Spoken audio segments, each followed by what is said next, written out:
Hi, I'm Tom Altaville with BakeMark, and I'm here today to show you how to bake better with organic flour. Research is showing that more and more customers are watching what they eat. That is why organic baked goods are more popular than ever. Because they are free of artificial ingredients and made according to USDA standards, always look for the USDA organic seal on the packaging. Today I'm going to show you how to make French bread out of Snow Prince organic flour.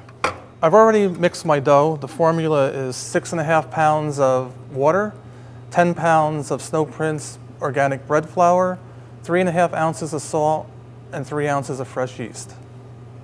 My dough is ready. I have an 80-degree dough temperature, so I know I have the perfect temperature for the yeast to grow.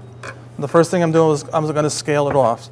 You can make French bread any size you want, but I'm going to make 1-pound baguettes here. If you want to make some Focaccia bread, I'm just going to scale some 10-ounce pieces. We're going to make some Fougasse bread, so I'm going to do those 14 ounces. We'll do some small baguettes, so I'm going to scale them 12 ounces. And for some French rolls, I'll just scale 3 ounces. For the baguettes, I'm just going to lightly shape them and get them started being long like this. It's important to do the pre-shaping and not do the final shaping right now, because in the end, you're going to get a more uniform loaf and a little bit more volume out of it. Okay, for a batard or a loaf, I'm just going to round the dough up, just like this. Same with the focaccia, just going to round it. As you can see, there's no difference working with organic flour. It's the same as conventional flour. The Fougasse bread, I'm going to roll out, so I'm just going to flatten that out. And my French rolls, I'm going to roll up. So right now, I'm going to cover the dough so it doesn't get a skin. I'm going to let it rest 10 minutes so the gluten relaxes in it, and then we're going to be able to give it its final shape. So now I'm ready to make the pieces up. So I'm going to use a little flour, and the first one I'm going to start with is the Fougasse bread. This is pretty simple and it's kind of fancy to make. They're 14-ounce pieces. I'm going to roll them out about 9 inches by about 7 inches. Then I'm going to take my scraper and I'm going to make 5 cuts. Okay, so for the Focaccia bread, I'm going to roll it. They're kind of like mini pizzas. Then I'm going to take some olive oil and just coat the whole piece, and then put some toppings on here. And it's traditional with Focaccia bread to not overdo the toppings. You just want a little bit of each. You're really featuring the bread more than the toppings. For the French rolls, I'm not going to flour the bench, so I'm going to round them like this, and then I'm just going to shape them football shaped, just like that. I'm going to make sure the seam goes on the bottom, and then put them on my pan. For the batard, I'm going to flatten it. I'm flattening one because it's easier to roll it out, and one I want to distribute the gas cells evenly through the dough.